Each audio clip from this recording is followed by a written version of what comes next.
सो बाबका बनाने के लिए मैंने एक कप में लिया है 80 grams of milk which is 1/3 cup of milk. उसके अंदर मैं डाल रही हूँ 1 टेबल स्पून ऑफ शुगर जो इन टोटल मैंने इस रेसिपी में यूज़ किया है उसमें से। एंड देन मैं डाल रही हूँ 1 teaspoon of dry yeast. Again यहाँ पर मिल्क का जो टेम्परेचर है वो गुनगुना होना चाहिए, वो बहुत ज़्यादा गर्म या ठंडा नहीं होना चाहिए। इसको अच्छे से मिक्स कीजिए एंड यीस्ट को एक्टिवेट करने के लिए 5 to 10 मिनट्स के लिए साइड में छोड़ दीजिए।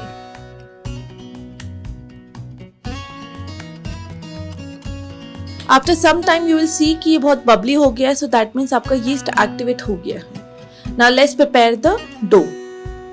सो डो लगाने के लिए मैंने यहाँ पर 2 कप मैदा लिया है विच इज 260 ग्राम्स। उसके साथ साथ मैंने डाला है 60 grams of powdered sugar, half tea spoon of salt and 2 large eggs.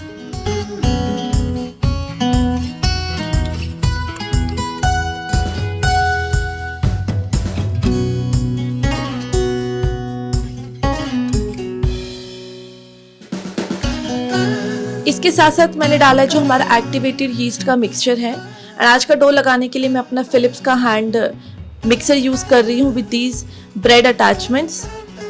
अगर आप चाहें तो इस डो को हाथ से भी लगा सकते हैं। मैंने अपनी हाथ से एक सैंडविच ब्रेड बनाई थी, उसकी रेसिपी मैं लिंक कर दूंगी। स्टेप्स बिल्कुल सेम है। हम इसको अच्छे से मिक्स करेंगे फॉर रफली 10 मिनट्स के लिए। बाय एनी चांस अगर आपको लगता है कि आपका डो ड्राई है एंड वो कंबाइन नहीं हो रहा है तो आप यहाँ पर 1 से 2 टीस्पून मिल्क और भी डाल सकते हैं, बट कीपिंग इन माइंड कि हमने अभी तक इसके अंदर कोई भी फैट नहीं डाला है। सो दैट मीन्स ना हमने इसमें ऑयल डाला है ना ही बटर डाला है, तो उस क्वांटिटी को हमेशा थोड़ा कम लीजिए। बाबका का वो जो फ्लेवर और जो टेक्सचर होता है ना वो देने के लिए मैं यहाँ पर यूज कर रही हूँ 100 ग्राम्स ऑफ सॉफ्ट बटर। आप सारा बटर एक साथ मत डालिए, 1-1 टीस्पून बटर को लीजिए एंड उसको स्लोली आप डो के अंदर मिक्स कीजिए। जब हम बीट करते हैं इस तरीके से बटर को डो के अंदर, तो जो आपका डो है उसका टेम्परेचर बढ़ता है एंड टेम्परेचर बढ़ने से जो आपका बटर होता है वो मेल्ट हो जाता है। So in this kind of bread जब आप हाथ से ये काम करते हैं तो थोड़ा स्टिकी हो जाता है एंड आपकी टेंडेंसी होती है कि आप उसके अंदर जो ड्राई फ्लावर होता है, सूखा जो फ्लावर होता है वो आप यूज कर लेते हैं। Please don't do that. उससे क्या होगा, जो आपकी ब्रेड है वो बहुत हैवी बनेगी एंड उसके अंदर बहुत सारा अमाउंट का आपको मैदा होगा। आप ट्राई कीजिए जब आप हाथ से बना रहे हैं कि आप उस सॉफ्ट मिक्सचर को ही अच्छे से डो को लगाएं।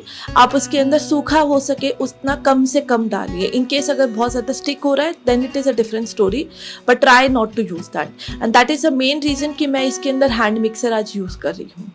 अब इसको जब आपका सारा बटर ऐड हो जाता है तब भी आप इसको कंटिन्यू कीजिए मिक्स करना एंड आफ्टर सम टाइम आप देखेंगे कि आपका बहुत ही स्टिकी एंड बहुत ही सॉफ्ट डो रेडी हो गया है आफ्टर 10 मिनट्स।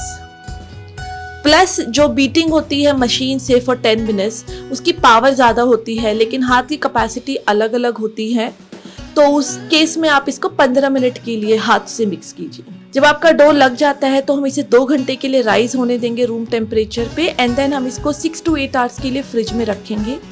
रीज़न बीइंग कि इसके अंदर बटर है, अगर आप इसको उसी मोमेंट पे हैंडल करेंगे तो आपका डो कंबाइन ही नहीं हो पाएगा, वो पूरा का पूरा फैल जाएगा बिकॉज बटर जो है वो मेल्ट हो चुका होता है लगभग। अभी आप यहाँ पर देख रहे हैं दीज आर द स्ट्रैंड्स जिसके लिए हमने इतना बीटिंग एंड इतना हाथ से हमने उसको मिक्स किया था, बिकॉज ये आपका एक अच्छा डो और आपके डो में ग्लूटेन एक्टिवेट करता है उसका एक बहुत इंपॉर्टेंट साइन होता है। ना with the help of some flour मैंने इसको डो को बाहर निकाला है एंड देन अभी हम इसको बाबका की शेप देंगे। सो आप इसको राउंड भी कर सकते हैं, आप जिस तरीके से मैं इसको शेप कर रही हूँ वैसे भी कर सकते हैं। फिलहाल आपको सिर्फ उसको कंबाइन करके एक बोल में कन्वर्ट करना है, प्रेस इट डाउन और एक रोलिंग पिन से, बेलन से, जो भी आपके पास है, इसको धीरे धीरे आप एक रेक्टेंगुलर शेप में कन्वर्ट कीजिए।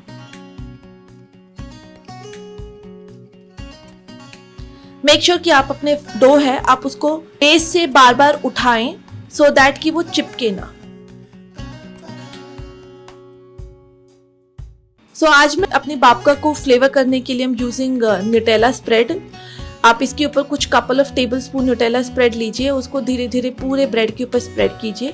लेकिन अगर यहाँ पे आप सेवरी या नमकीन वाला फ्लेवर भी डालना चाहते हैं, लाइक पेस्तो सॉस यूज़ करके या कोई और सॉस जो आपका फेवरेट हो, आप कर सकते हैं। ये जो डो है that is very important. Filling आप अपने हिसाब से कभी भी चेंज कर सकते हैं।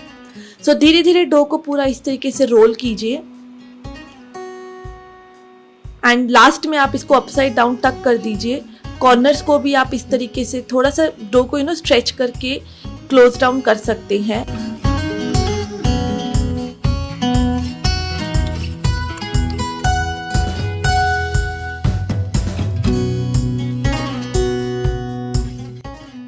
यूजिंग वेरी लिटिल फ्लावर आप इस डो को एक चाकू की हेल्प से बीच में से कट कर दीजिए एंड इस तरीके से हम क्रॉस ओवर करके इसको एक चोटी जैसे हम बनाते हैं, बट उसमें 3 पार्ट्स होता है। आपको सेम स्टेप 2 पार्ट्स यूज करके करना है। एंड को कंबाइन कीजिए।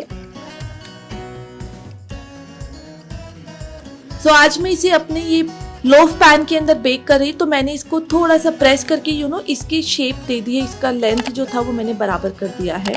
सो अभी हम इसको कवर करके रख देंगे for an hour and after an hour हम इसको बेक करेंगे। आप देखेंगे कि ब्रेड हल्का सा फूल गया है बिकॉज ऑफ द यीस्ट।